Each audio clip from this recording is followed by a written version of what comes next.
So hello, I welcome you all in this video. इस video में हम B triple की यूनिट 2 का एक शॉर्ट एनालिसिस करेंगे एग्जाम के पॉइंट ऑफ व्यू से कैसे एक कम टाइम पे अपने आप को यूनिट 2 से फेमिलियर कर सकते हैं और मैक्सिमम से मैक्सिमम मार्क्स स्कोर कर सकते हैं। तो पहले मैं बता दूं आपको यूनिट 2 में दो सेक्शंस हैं। बेसिकली यूनिट 2 आपकी एसी सर्किट से डील करती है और यूनिट 2 में एक है आपका सिंगल फेज और दूसरा है आपका थ्री फेज। तो इन दोनों का इक्वल वेटेज है। बात करें तो थ्री फेज से एक न्यूमेरिकल आ सकता है डेफिनेटली, और यहाँ से कुछ थ्योरी और न्यूमेरिकल दोनों के चांसेस हैं, थ्योरी प्लस न्यूमेरिकल। ठीक है, स्टार्ट करते हैं एकदम। सिलेबस में क्या चीज़ें दी हुई हैं। सबसे पहले दिया हुआ है generation of sinusoidal AC voltage. इसको देख लेते हैं क्या है generation of sinusoidal AC voltage. अगर आता है आपके पास में तो आप क्या लिखेंगे। तो अगर पहला टॉपिक मैं उठाता हूँ, दैट इज जनरेशन ऑफ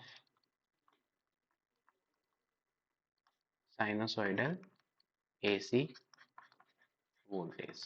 तो पहले तो आपको देखना है कि साइनसोइडल एसी वोल्टेज दिखता कैसा है। तो ग्राफिकली, मैथमेटिकली और इक्वेशन वाइज आपको कैसे लिखना है उसको। तो आप देखो साइनसोइडल जो वोल्टेज है वो एक साइन वेव को फॉलो करता है, सिंपल। तो सबसे पहले आपको कुछ इस तरीके की एक वेव बनानी है, एक साइनसोइडल वेव बनानी है, और फिर अगले स्टेप में बताना है कि how you can generate this wave. यहाँ पे लेट से आप वोल्टेज बना रहे हैं तो आपको यहाँ पे लिखना पड़ेगा स्मॉल वी टी। यहाँ पे आप इसको एंगुलर फ्रीक्वेंसी दे दीजिए ओमेगा टी। इसको आप लिख दो यहाँ पे 0। यहाँ पे आप लिख सकते हैं पाई, यहाँ पे 2 पाई, यहाँ पे 3 पाई। और ये जो है आपका रेडियंस में, अगर आप टी लिखते हैं तो सेकेंड पे आ जाएगा। ये जो मैक्स है इसको आप लिखेंगे वी मैक्स, और ये जो मिन है इसको आप लिखेंगे वी माइनस वी एम। इतना लिखने के बाद आपको लिखना है ये जनरेट कैसे हो रहा है। अच्छा, इसमें ये तो ग्राफिकल रिप्रेजेंटेशन हुआ, इसका एक रिप्रेजेंटेशन आप और लिखो, v t is equal to v m sine omega t. और ओमेगा आप लिखेंगे क्या, 2 पाई एफ, और एफ आप लिखेंगे 1/t। तो यहाँ पे, यहाँ से लेके जो यहाँ तक का पीरियड है, मतलब कहाँ से कहाँ तक, 0 से लेके 2 पाई तक, ये क्या है आपका टाइम पीरियड है। टाइम पीरियड है, क्या है ये आपका टाइम पीरियड। मतलब ये मिनिमम टाइम है जिसके बाद वेव अपने आप को रिपीट कर रही है, तो वो टाइम पीरियड है। तो इसकी जो फ्रीक्वेंसी हो गई वो कितनी हो जाएगी, तो फ्रीक्वेंसी आपकी हो जाएगी 1/T। यहाँ पे आपको टी को सेकेंड पे रखना है तो आपकी फ्रीक्वेंसी आ जाएगी। तो ये एक जनरल इन्फॉर्मेशन थी। अब देखते हैं कि ये वोल्टेज कैसे जनरेट होता है। तो ये वोल्टेज अपना जो जनरेट होता है, जो जनरेट करने वाली डिवाइस है वो है अपनी क्या, जनरेटर। और चूंकि हमको एसी वोल्टेज जनरेट करना है तो हम उसको क्या बोलेंगे, एसी जनरेटर। जनरेटर किस प्रिंसिपल पे काम करता है, तो जनरेटर प्रिंसिपल पे काम करता है Faraday Faraday law of electromagnetic induction. Unit 2 में इसके ऊपर एक पूरा का पूरा शॉर्ट नोट है, Faraday law of electromagnetic induction आपको लिखना है। तो अब थोड़ा सा देखो कि कैसे काम करता है। तो इसका एक कंस्ट्रक्शन आपको बनाना पड़ेगा, जनरेटर में इंटरनली क्या हो रहा है। तो जनरेटर में आप कुछ इस तरीके की चीज़ बना सकते हो, एक 2 पोल स्ट्रक्चर बना सकते हैं आप, या कि 4 पोल स्ट्रक्चर भी बना सकते हैं। तो लेट से हमने एक 2 पोल स्ट्रक्चर बनाया। 2 पोल स्ट्रक्चर का मतलब हो गया कि हमारे दो पोल्स हैं। पोल्स का मतलब है मैग्नेट, पोल्स हैं हमारे नॉर्थ और साउथ, उनका हम नाम देंगे। तो ये हो गया अपना एक पोल, और ये हो गया आपका दूसरा पोल। ठीक है, तो जैसे ही आपने, आप इसको परमानेंट मैग्नेट भी बोल सकते हैं, इलेक्ट्रोमैग्नेट भी बोल सकते हैं। तो मैंने बोल दिया क्या, परमानेंट मैग्नेट से। परमानेंट मैग्नेट के अंदर अपनी एक वीकेंड से एक हमारा आर्मेचर रखा हुआ है। ठीक है, तो उसके लिए मैं यूज करता हूँ इस सर्कल का। तो ये एक आर्मेचर यहाँ पे रखा हुआ है। ठीक है, अब इस आर्मेचर कह सकते हैं, या कि हम कह सकते हैं आर्मेचर कंडक्टर से। तो इसमें एक सेट ऑफ कंडक्टर्स ये रखा हुआ है। ठीक है, कई हो सकते हैं लेकिन हमने एक माना है। तो ये इसकी एक पोजीशन है, इस पोजीशन को आप मान लो ए और इसको मान लो आप बी। ठीक है, और ये क्या है, ये एक एक्सटर्नल बॉडी से कनेक्टेड है, मतलब एक शाफ्ट के थ्रू कनेक्टेड है एक एक्सटर्नल फोर्स से। इस फोर्स से इसको क्या मिल रही है, काइनेटिक, इस इससे मिल रही है इसको काइनेटिक एनर्जी। मतलब काइनेटिक एनर्जी का मतलब होता है हम इसको क्या दे रहे हैं, टॉर्क और ओमेगा। और ये जो हमें टर्मिनल्स हैं, इन टर्मिनल्स पे अगर हम ब्रूसेस के थ्रू कुछ ऐसे वायर्स को कलेक्ट करते हैं, तो इन वायर्स पे हमको क्या मिलता है, इन वायर्स में हमको मिलता है वोल्टेज और करंट। मतलब जो आपका जनरेटर है वो बेसिकली किस प्रिंसिपल पे काम कर रहा है, जनरेटर आपका काइनेटिक एनर्जी और you can say mechanical energy को किस एनर्जी में कन्वर्ट कर रहा है, इलेक्ट्रिकल एनर्जी में। तो यहाँ पे आपके वेरिएबल्स क्या हैं, टी ओमेगा, यहाँ पे वेरिएबल्स क्या हैं, वी आई। तो हम देखेंगे कि टी ओमेगा वी आई में कैसे कन्वर्ट होता है और कैसे एक साइनोसॉइडल वोल्टेज आपको मिलता है।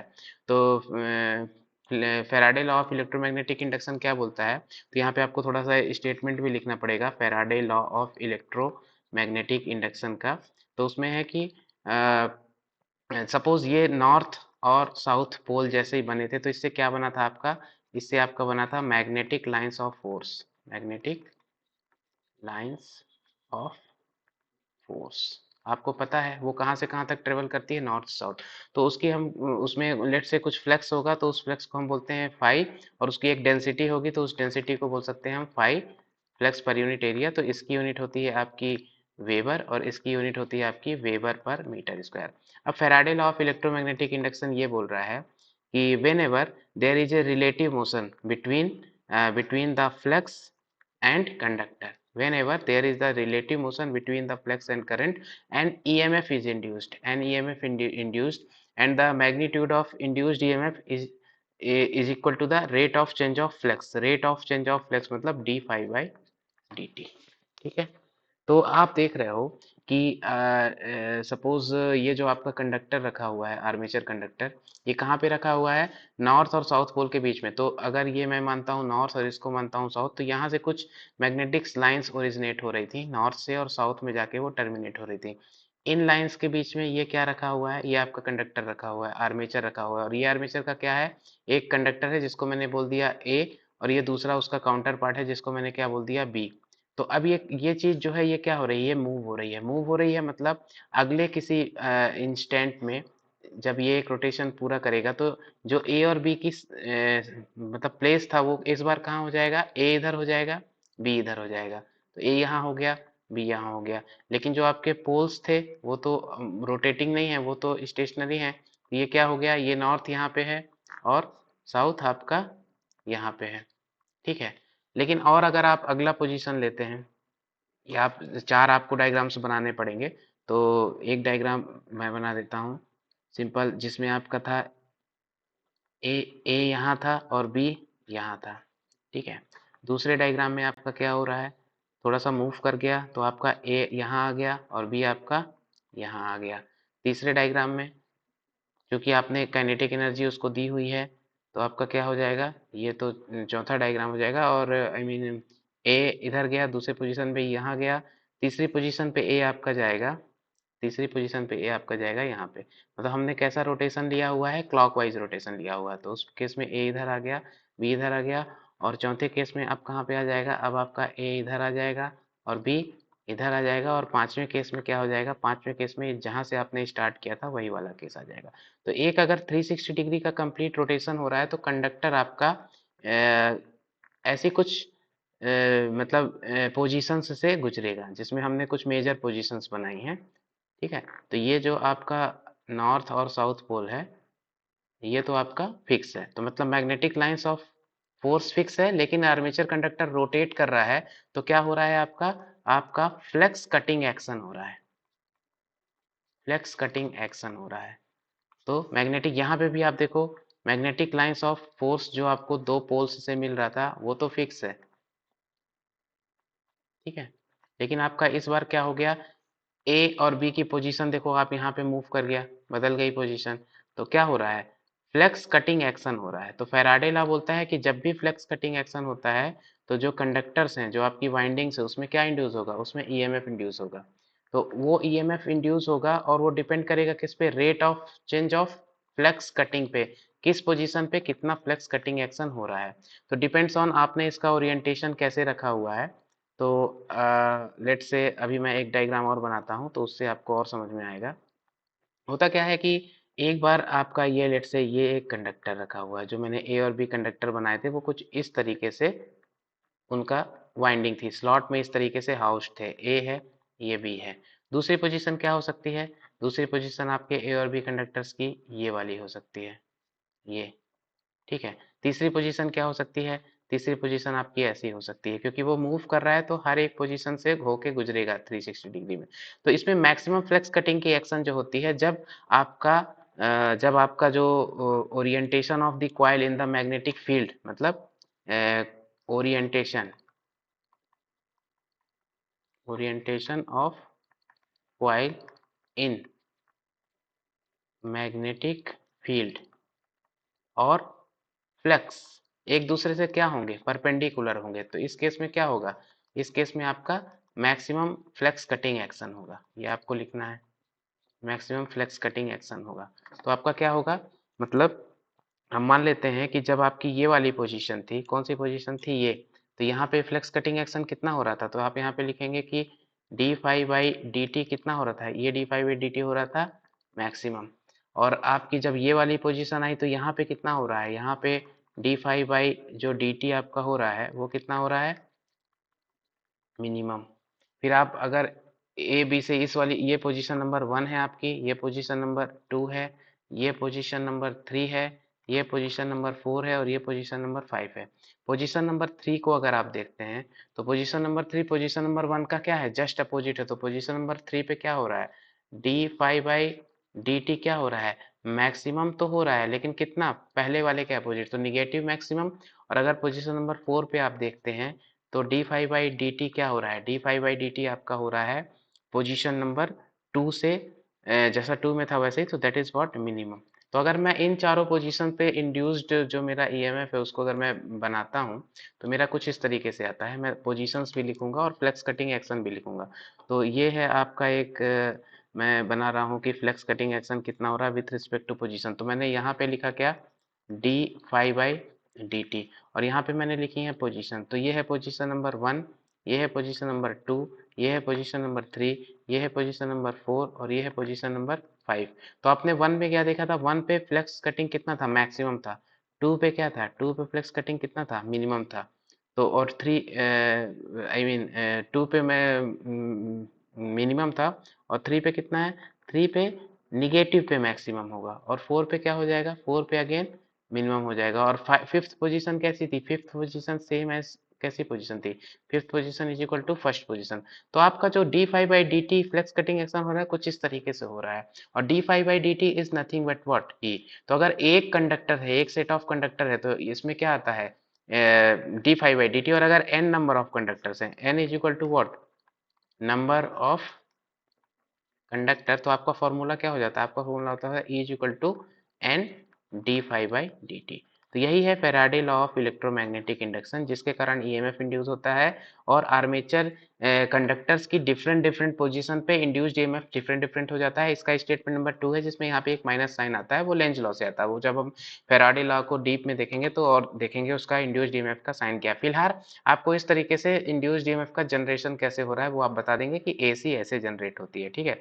अब हम आ जाते हैं कि हमारा जो सिलेबस में जो दूसरा टॉपिक है वो क्या है। तो दूसरा टॉपिक है हमारा एसी वोल्टेज। तो पर जनरेट हो गया, अब इसको आप डिफाइन कीजिए। इसकी एवरेज वैल्यू बताइए, आरएमएस वैल्यू बताइए, फॉर्म फैक्टर बताइए और पीक फैक्टर बताइए।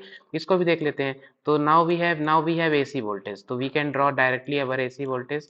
अब हमारे पास में क्या आ गया है? अब हमारे पास में हम पॉइंट नंबर 2 पे आ जाते हैं। जो हमारे पास में एसी वोल्टेज अब जनरेट होके आ गया है उसको हम कैसे रिप्रेजेंट करेंगे? तो एक साइनोसॉइडल वेव है, तो हमें एक साइनोसॉइडल वेव बना देनी है कुछ इस तरीके से।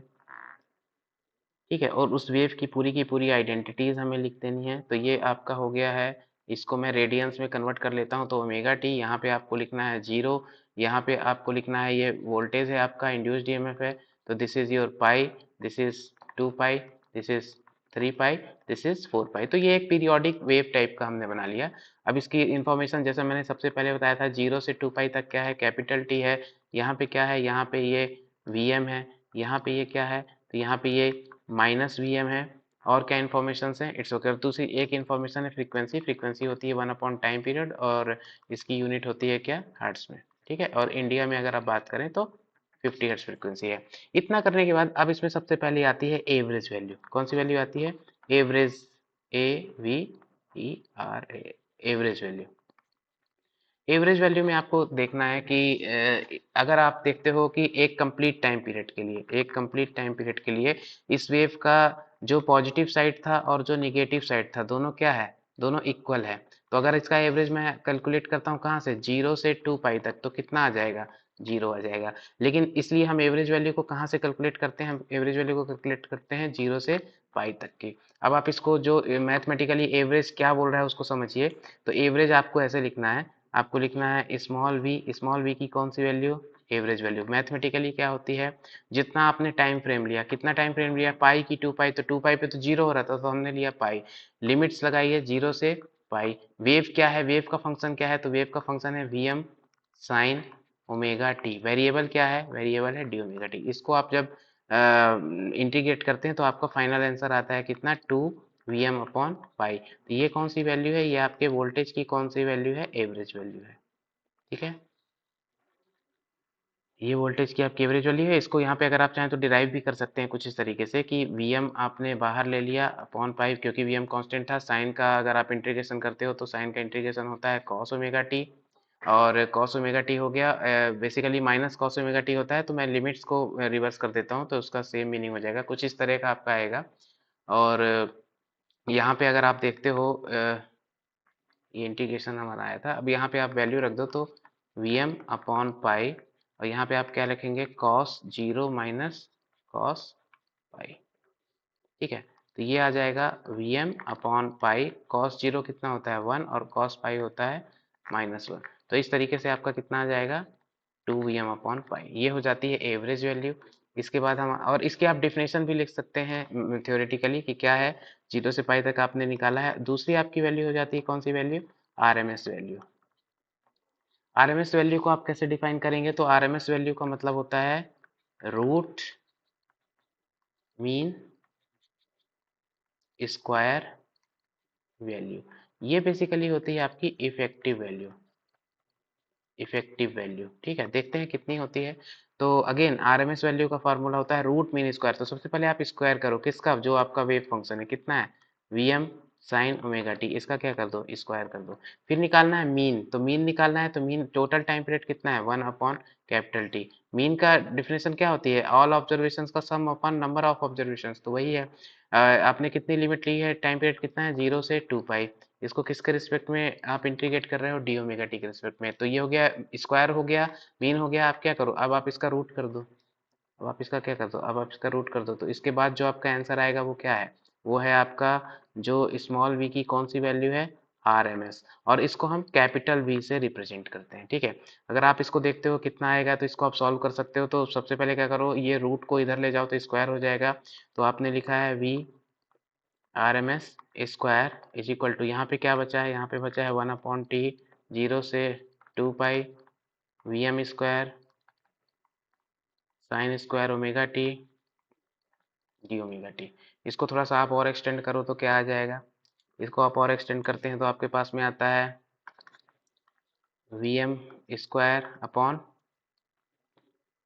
टी एंड 0 से 2 pi sine square omega T को आप लिख सकते हैं 1 minus cos 2 omega t upon 2 D omega T. इसको आप देखते हैं तो आपका आ जाता है कितना, v m square upon 2t, bracket के अंदर जाइए तो कितना हो जाएगा आपका, 1 का इंटीग्रेशन कितना हुआ ओमेगा टी, और कॉस 2 ओमेगा टी का इंटीग्रेशन कितना हुआ, इसका हुआ साइन 2 ओमेगा टी अपॉन 2। और इसमें आपको कंप्लीट लिमिट कितनी लगानी है, 0 से 2 पाई। तो आप इसमें जब लिमिट लगाते हैं तो आपका आता है Vm स्क्वायर अपॉन 2, और टी की जगह आप कितना रखेंगे, टी की जगह आप रखेंगे 2 पाई। और यहाँ पे आपका कितना हो गया, ओमेगा टी में जब लिमिट रखते हैं तो कितना हो जाता है 2 पाई माइनस 0, और यहाँ पे रखेंगे आप 2 पाई तो साइन 2 पाई माइनस साइन 0, तो ये टर्म कम्प्लीटली 0 आएगा, बचेगा केवल 2 पाई। और यहाँ पे आप देखो 2 पाई से 2 पाई आपका हो गया कैंसिल। अब आप इसको आगे देखो तो आपने लेफ्ट हैंड साइड पे क्या लिया था, लेफ्ट हैंड साइड पे आपने स्क्वायर लिया था, वो अगेन इधर आके क्या हो जाएगा, अंडर रूट। तो आप लिखोगे we RMS, you can call it capital V, is equal to under root of Vm square upon 2, and you can write it as Vm upon root 2। तो ये वाली वैल्यू बहुत इंपॉर्टेंट है, और इसको डिफिनेशन लिखेंगे कि ये वो इफेक्टिव वैल्यू है अगर इतने एम्पियर का करंट हम डीसी करंट देंगे किसी रेजिस्टेंस में तो सेम अमाउंट की हीट प्रोड्यूस होगी उतने ही एम्पियर का एसी करंट देने पे। तो डीसी इक्विवेलेंट क्या है एसी में, तो वो हो गया आपका आरएमएस वैल्यू। तो इस तरह से एवरेज वैल्यू हो गया, आरएमएस वैल्यू हो गया। इसके बाद एक तीसरी चीज है इसी में, वो है फॉर्म फैक्टर। तो फॉर्म फैक्टर को आपको जस्ट फार्मूला याद रखना है। फॉर्म फैक्टर होता है v r m s upon v average. तो इस तरीके से आप निकाल सकते हैं v m upon root two into यहाँ पे कितना आ जाता है 2 वी एम अपॉन पाई। तो इसकी वैल्यू आ जाती है 1.11। ये एक आपको एसी वेव का फॉर्म फैक्टर याद रखना है। इसके बाद आपको करना है क्या, चौथे नंबर पे पीक फैक्टर। पीक फैक्टर, तो पीक फैक्टर होता है आपका v max upon v r m s. तो इस तरीके से आप निकाल सकते हैं v m upon v m into root two. तो ये वी एम क्योंकि आर एम एस से वी एम तो ये समथिंग 1.41 कुछ आ जाएगा। तो ये सारे फैक्टर्स हैं, इतना आपको एसी वेव के रिलेटेड करना है। इसके बाद देख लेते हैं सिलेबस में और क्या चीज़ें हैं। इसके बाद आपको सिलेबस में आ जाता है यस, इसके बाद है आपका फॉर्म फैक्टर हो गया, पीक फैक्टर हो गया, इसी concept of phasor, concept of power factor, concept of impedance and admittance. तो इनको भी देख लेते हैं शॉर्ट में कैसे आप कर सकते हैं। Concept of phasor, power factor, impedance, admittance, इसको अपन कवर करते हैं।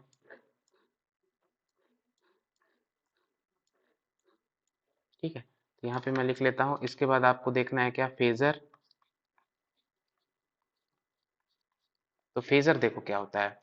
आपने अगर सपोज कोई वोल्टेज जो अभी आपके पास में था, आप उसको कैसे लिखते थे, आप उसको लिखते थे v m sine omega t. और ड्रॉ कैसे करते थे उसको, ये तो आपने मैथमेटिकली लिख दिया। ड्रॉ कैसे करते थे, आप एक साइनोसॉइडल वेव बनाते थे कुछ इस तरीके से। ठीक है, तो ये आपकी क्या है v with respect to what, with respect to omega t. अब मैंने बोला है कि यार आप एक फेजर और ड्रॉ करो, किसका, आई का। और वो आपका कुछ है, let's say I m sine omega t minus let's say 90 degree. तो इसका क्या मतलब हुआ, इसका मतलब हुआ कि यहाँ पे कितना था, यहाँ पे कितना था जीरो। तो ये कहाँ से स्टार्ट हुआ था, जीरो से। यहाँ पे कितना है 90, कित प्लस का 90 या माइनस का 90, माइनस का 90। तो वो आई की वेव फॉर्म कहाँ से स्टार्ट होगी, आई की वेव फॉर्म इससे माइनस 90 डिग्री बाद स्टार्ट होगी। और 90 डिग्री क्या है, यहाँ है। तो आई की वेव फॉर्म कैसे चलेगी, आई की वेव फॉर्म चलेगी, और आई का मैग्नीट्यूड कुछ अलग है। तो हमने मान लिया कि आई का मैग्नीट्यूड वी से कुछ कम है, तो ये आई की वेव फॉर्म चलेगी कुछ इस तरीके से। ठीक है, इस तरीके से आपके आई की वेव फॉर्म चलेगी लाइक दिस। तो ये किसकी वेव फॉर्म है, आई की। ये किसकी वेव फॉर्म थी, वी की।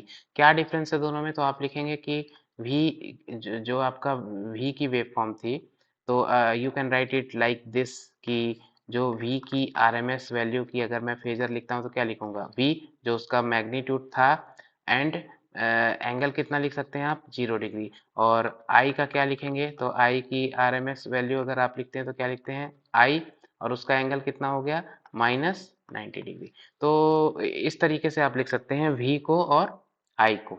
ठीक है, सपोज आपका वोल्टेज कितना है, तो वोल्टेज इतना है और उसका फेजर है 0, करंट ये है और उसका फेजर है 90 डिग्री। तो अब आपको समझ में आ गया होगा कि फेजर क्या है। Phasor is nothing but angular position. क्या है उसकी, एंगुलर पोजीशन को बताता है फेजर, कि कोई भी वेव जो उसके रेफरेंस से कितना डिले चल रही है। लेट से मैंने एक लिखा है I1, इसमें लिखा है मैंने, यहाँ पे मैं बताता हूँ आपको कैसे लिख सकते हैं आप इसको। यू कैन राइट, एक वेव मैंने लिखी लेट से IM1 sign omega t minus 30 degree. ये मैंने लिखा है किसी स्मॉल I1 के लिए। स्मॉल I2 के लिए मैंने लिखा IM2 sine omega t plus 30 degree. I3 के लिए मैंने लिखा IM3 sine omega t let's say minus 60 degree. I4 के लिए मैंने लिखा IM4 sine omega t minus let's say 90 degree. तो इन सब का मतलब क्या है, इसकी फेजर पोजीशन क्या है, ये रेफरेंस से क्या कर रहा है, ये रेफरेंस से 30 डिग्री क्या कर रहा है, लैग कर रहा है। इसकी बात करें तो ये रिफरेंस रिफरेंस मतलब क्या, omega t is equal to 0, ये क्या है आपका, ये है रिफरेंस। रेफरेंस से ये वेव क्या है 30 डिग्री लैग, ये वेव क्या है 30 डिग्री लीड। इसकी फेजर पोजीशन क्या है 30 डिग्री लीड है रेफरेंस से। इसकी पोजीशन फेजर पोजीशन क्या है 60 डिग्री लैग। इसकी फेजर पोजीशन क्या है 90 डिग्री लैग। इस तरीके से आप फेजर को डिफाइन कर सकते हैं कि फेजर क्या होता है, ठीक है। फेजर के बाद आपका जो था सिलेबस में, वो था आपका कॉन्सेप्ट ऑफ एडमिटेंस इम्पीडेंस, वो सारी चीजें थी। तो फेजर के बाद आप देख लो फेजर को अगर थोड़ा सा समझने के लिए एक चीज और करते हैं कि समथिंग हमने कुछ ऐसा एक लोड ले लिया, ये लोड ले लिया आर, और इसके अक्रॉस एक वोल्टेज सोर्स लगाया, एसी वोल्टेज सोर्स का ये सिंबल है, और इस तरीके से उसको कनेक्ट किया, तो डेफिनेटली उसमें क्या हो जाएगा, उसमें एक करंट फ्लो हो जाएगा। तो इस केस में आपको पता है कि अगर मैं बोलता हूँ आई, ये बाय डिफॉल्ट क्या है, ये बाय डिफॉल्ट जो मैंने स्मॉल आई लिखा है, इसकी कौन सी आरएमएस वैल्यू है, कैपिटल से लिखते हैं। तो आपसे मैं कुछ भी कैपिटल में रखूंगा तो वो ऐसी क्वांटिटी की आरएमएस वैल्यू होगी, ये समझ जाना। तो आप उसको क्या लिखोगे, जो आपका स्मॉल वी सप्लाई वोल्टेज था उसकी RMS value divide by r. तो लेट से ये था आपका 10 वोल्ट, और ये कितना है, ये है लेट से 5 ओम। तो इसका आंसर कितना आ जाएगा, इसका आंसर आ जाएगा 10/5, दैट इज 2 एम्पियर। अब 2 एम्पियर करंट है, मतलब कहने का कि जो आपका, मैं बोलता हूँ इसको ड्रॉ करो, आप इसका ग्राफिकल रिप्रेजेंटेशन करो, तो ये आई की 10 वोल्ट कौन सी वैल्यू थी, आरएमएस वैल्यू थी, तो इसकी मैक्सिमम वैल्यू क्या होगी, इसकी मैक्सिमम वैल्यू क्या होगी, तो रिलेशन क्या होता है, v r m s is equal to v m upon root 2 होता है। तो मैक्सिमम वैल्यू कितनी हो जाएगी, मैक्सिमम वैल्यू हो जाएगी r m s into root 2, तो इसकी मैक्सिमम वैल्यू हो जाएगी 10√2।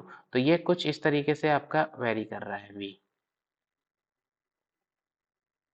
ठीक है। और इसकी मैक्सिमम वैल्यू ये कितनी हो गई, ये हो गई 10 सॉरी, इसको आप लिख सकते हो 10√2। तो ये किसका वेव फॉर्म आपने बना दी वी की। अब आपको बनानी है आई की, तो आई की मैक्सिमम वैल्यू कितनी होगी, आई की मैक्सिमम हो जाएगी 2√2। तो 2√2 डेफिनेटली यहाँ कहीं होगा। अब बात आती है यार ये आई कैसे बनेगा, मतलब वी के साथ सेम फेज में बनेगा, लीड करेगा, लैग करेगा। तो आपको आंसर में कुछ और डेटा मिल रहा था क्या, या आपको कोई क्वांटिटी में मैग्नीट्यूड और एंगल मिल रहे थे क्या, नहीं, आपको केवल मैग्नीट्यूड मिल रहा था। मतलब वी और आई क्या है यहाँ पे, वी और आई यहाँ पे क्या है, सेम फेज में है। बस आई का क्या है, मैग्नीट्यूड वी से कम है। तो इस तरीके से आप आई को प्लॉट कर देंगे। ये वेव फॉर्म कैसी हो गई, ये वेव फॉर्म हो गई सेम फेज में, ठीक है। मतलब v का भी एंगल कितना है 0, और i का भी एंगल कितना है 0 डिग्री। तो ये कैसा हो गया, सेम फेज, सेम फेज। और इसके बाद अगर आप देखते हैं दूसरा केस आप लेते हैं, केस 2 लेते हैं। तो केस 2 आपका है इंडक्टेंस वाला। तो इंडक्टेंस समझने से पहले थोड़ा सा अब आप आ जाओ अपने टॉपिक पे। आपका इसके बाद अगला टॉपिक था इम्पीडेंस, ये एक आपका अगला टॉपिक था यहाँ से, इम्पीडेंस क्या होता है। देखो बेटा, अगर आप एक डीसी सर्किट की बात करते हो, डीसी सर्किट की, डीसी सर्किट में बोलता हूँ कि V अपॉन आई क्या है, तो आप क्या बोलोगे आर। लेकिन अगर मैं बात करता हूँ एसी सर्किट की, एसी, और इसकी इसकी यूनिट तो ओम होती है, पता ही है। और एसी सर्किट में अगर बोलता हूँ V अपॉन आई क्या है, तो आप बोलोगे जेड। बस यही है इम्पीडेंस, और इसकी यूनिट भी क्या है, जेड। क्यों ऐसा होता है बताता हूँ। क्योंकि डीसी सर्किट में ना, डीसी सर्किट में एल और सी का जो बिहेवियर होता है वो क्या हो जाता है, नेग्लेक्ट हो जाता है, वो ऑफर नहीं करते हैं। बिकॉज एल की डिफिनेशन क्या है, ये चेंज इन करंट को अपोज करता है, D I by d T को। सी की डिफिनेशन क्या है, ये चेंज इन वोल्टेज को अपोज करता है। तो एल और सी क्या होते हैं, not introduced, not introduced in DC. लेकिन अगर आपने अभी एसी की बात की, तो एसी वेव फॉर्म कैसी होती है, एसी की अगर आप वोल्टेज की वेव फॉर्म की बात करें तो कुछ इस तरीके की है, और अगर आप करंट की वेव फॉर्म की बात करें तो वो भी कुछ इस तरीके की है। तो इसमें आप देख रहे हो कि चेंज इन वोल्टेज और चेंज इन करंट भी हो रहा है, तो आपका एल भी पिक्चर में है और सी भी पिक्चर में है। जब एल और सी पिक्चर में है तो ये भी क्या करेंगे, ये भी एक रेजिस्टेंस ऑफर करेंगे सर्किट में। तो एल जो रेजिस्टेंस ऑफर करता है वो क्या है, एक्सएल, और सी जो रेजिस्टेंस ऑफर करता है उसको क्या बोलते हैं, एक्ससी। तो एक्सएल क्या है, एक्सएल को आप क्या बोलेंगे, एक्सएल बेसिकली है इंडक्टिव रिएक्टेंस। क्या है, इंडक्टिव रिएक्टेंस। और आपका एक्ससी क्या है, एक्ससी को आप बोलते हैं कैपेसिटिव, कैपेसिटिव रिएक्टेंस, ठीक है। और यूनिट, दोनों की यूनिट्स क्या है, तो यूनिट आपकी ओम ही है। तो अगर आप लिखते हो लेट से एक्सएल, तो अदरवाइज इसको क्या बोल सकते हैं, ये यूनिट क्या है, ओम ही है ना। तो इसको आप क्या बोल सकते हैं, यहाँ पे अगर आप देखो इंटरव्यू में फर्स्ट ईयर के बच्चों से बहुत पूछते हैं एक्सेल क्या है, तो आप बोल सकते हो कि sir this is the resistance, resistance offered by inductance, resistance offered by inductance. और एक्स सी को क्या बोल सकते हैं, एक्स सी को बोल सकते हैं रेजिस्टेंस ऑफर्ड बाय कैपेसिटेंस। ठीक है, अब इनकी कुछ वैल्यू होती हैं, तो आप देखो कि जो आपका L होता है, अगर मैं बात करता हूँ अभी एक्सेल को हम पढ़ रहे हैं, तो कहाँ से आया, L से आया। L की यूनिट क्या थी, L की यूनिट थी हेनरी। तो एक्सेल क्या होगा, तो एक्सेल हो जाता है 2 पाई एफ एल, कितना होता है 2 पाई एफ एल, ये ध्यान रखना है। तो F यहाँ पे जो F है ये क्या है, फ्रीक्वेंसी ऑफ एसी सप्लाई, जो आपने दिया है उसकी फ्रीक्वेंसी कितनी, मतलब अगर आप देखते हो तो XL is proportional to frequency होता है, फ्रीक्वेंसी जितनी बढ़ाते जाएंगे तो एक्सेल बढ़ता जाएगा। सिमिलरली आप एक्ससी की बात करते हो तो एक्ससी का आपको फॉर्मूला रखना है, कितना होता है 1/2 पाई एफ सी। अगेन सी कैपेसिटेंस है और एफ क्या है, फ्रीक्वेंसी। तो अगर मैं बात करूं एक्ससी की तो वो होता है इनवर्सली प्रोपोर्शनल टू फ्रीक्वेंसी। ये वाला कॉन्सेप्ट अभी रेजोनेंस में अपन को काफी काम आएगा, एक्सेल और एक्ससी का। ठीक है, और एक चीज आप और देख लो, आपने पढ़ा होगा, 12th में भी पढ़ा होगा, सपोज एल का केस लेता हूँ कि कोई भी इंडक्टिव इस तरीके से रिप्रेजेंट करते हैं, इस पे एक करंट जा रहा है और ये कितना है एल, तो इसके अक्रॉस जो वोल्टेज होगा, उसको आप क्या बोलेंगे, उसको आप बोलेंगे वी एल, और उस वी एल की वैल्यू होगी एल, और जो भी करंट जा रहा है उसका रेट ऑफ चेंज क्या है, L d I by d T. ठीक है ना, तो इस तरीके से आपको समझना है, एक चीज ये समझना है। और दूसरी चीज, अगर आपका सी है और सी का कुछ इस तरीके से आप शो करते हैं, सी से एक करंट जा रहा है आई, और सी के अक्रॉस एक वोल्टेज है क्या, इसके अक्रॉस एक वोल्टेज है वी सी, तो वी सी का क्या फार्मूला होता है, तो यहाँ पे आपको ध्यान रखना है C d we by d t is equal to I C. तो यहाँ पे जो आई का रिलेशन है एल डी आई, जैसे यहाँ पे l d I by d t था, तो यहाँ पे c d we by d t है। तो ये दो इक्वेशंस आपको याद रखने हैं, ये आगे अपन को काफी हेल्पफुल रहने वाले हैं। ठीक है, और अगर आप यहाँ से देखते हैं एल की आप डिफिनेशन भी निकाल सकते हैं, तो एल क्या है, l is equal to v l upon d I by d t. तो आप देख रहे हो ये जो d I by d t है क्या है, ये है चेंज इन करंट, और एल क्या कर रहा है, अपोज कर रहा है, तो आप क्या लिख सकते हैं, और इसी तरीके से आप लिख सकते हो C is equal to I C upon d V C by d t. तो यहाँ पे ये दो चीजों से आप देख सकते हैं कि जो एल है वो क्या करता है, एल अपोजेस क्या, change in current, change in current. और जो सी है, सी क्या करता है, सी अपोज करता है किसका, चेंज इन वोल्टेज का। तो ये इनकी डेफिनेशन भी है, प्रॉपर्टी भी है। चेंज इन वोल्टेज जो भी इसके क्रॉस है उसका अपोज करता है, उसमें अगर कोई चेंज हो रहा है। तो आपको पूछा गया था कि इम्पीडेंस क्या होता है, तो इम्पीडेंस अब आप अच्छे से समझो, तो आपका होता है जेड।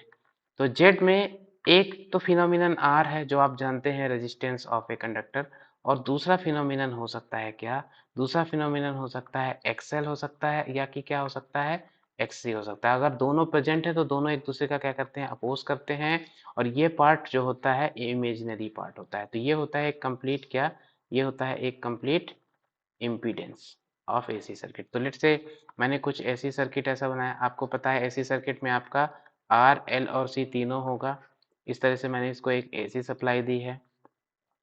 तो ये कितना रेजिस्टेंस ऑफर कर रहा है आर, ये कितना रेजिस्टेंस ऑफर कर रहा है एक्सएल, ये कितना रेजिस्टेंस ऑफर कर रहा है एक्स सी, ये क्या था एल, ये क्या था सी। तो कलेक्टिवली कितना इम्पीडेंस ऑफर हो रहा है, तो वो है जेड, और वो कितना है r plus j XL minus XC. तो जहां पे ये दोनों साथ में है तो क्या होगा, एक्सएल माइनस एक्ससी एक दूसरे का क्या करेंगे, अपोज करेंगे। तो यहाँ आपने दिया था क्या वी, और यहाँ से करंट क्या गया था आई।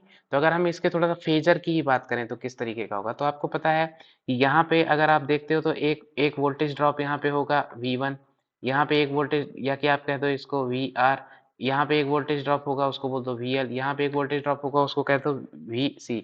तो जो आपका अप्लाइड वोल्टेज है, अप्लाइड वोल्टेज उसकी आरएमएस वैल्यू मैंने लिखी यहाँ पे, तो क्या हो जाएगा, फेजर सम हो जाएगा किसका, वी आर का, वी एल का, और वी सी का। तो इस तरीके से आप बता सकते हो, और अदरवाइज क्या बता सकते हो आप, कि इस केस में अगर आपने जो भी वोल्टेज दिया और जो करंट फ्लो हो रहा है उनका जो रेशियो है वो क्या है, वो है जेड। और जेड क्या है, जेड है आपका इम्पीडेंस। जेड क्या है आपका इम्पीडेंस। तो इस तरीके से जेड को बताना है, एक्सएल को बताना है और एक्ससी को बताना है। तो हमने इम्पीडेंस देख लिया है। और थोड़ा सा आप कुछ इस तरीके से भी देख सकते हैं कि suppose z is equal to impedance है, एक्सएल और एक्ससी है। हाँ, एक चीज अब यहाँ पे आप और देख लो कि लेट से ये एल का केस था और एल के केस में यहाँ पे क्या जा रहा था, करंट जा रहा था, और आपने यहाँ पे क्या दिया हुआ था, वोल्टेज दिया होता। तो वोल्टेज और करंट में क्या रिलेशन है, तो आपने जो वोल्टेज दिया था वो कैसा वोल्टेज था, वो वोल्टेज था आपका जो आपने वोल्टेज दिया था वो वोल्टेज था आपका साइनोसॉइडल। उसको कैसे लिखते हैं, v m sine omega t. और जो आपका करंट जा रहा था वो क्या था, तो करंट ऑलवेज क्या होता है, वी अपॉन जेड होता है, एसी सर्किट की बात करें। और यहाँ पे जेड क्या है, यहाँ पे जेड क्या है, यहाँ पे जेड है आपका क्या, एक्सएल। तो आप इसको कैसे लिखोगे, I is equal to, you can write V m sin omega t upon what you can write, you can write j x l। क्या लिखेंगे आप, j x l। तो इस केस में अगर आप इसको देखते हैं, ये j क्या लिख सकते हैं आप लिख सकते हैं I is equal to v m sine omega t upon x l. और j का मतलब होता है 90 डिग्री, 90 डिग्री। और यहाँ पे क्या आ जाएगा, I is equal to v m upon x l sine omega t minus 90 degree. Angle angle के साथ डिनोमिनेटर से न्यूमिनेटर पे गया तो क्या हो जाएगा, माइनस।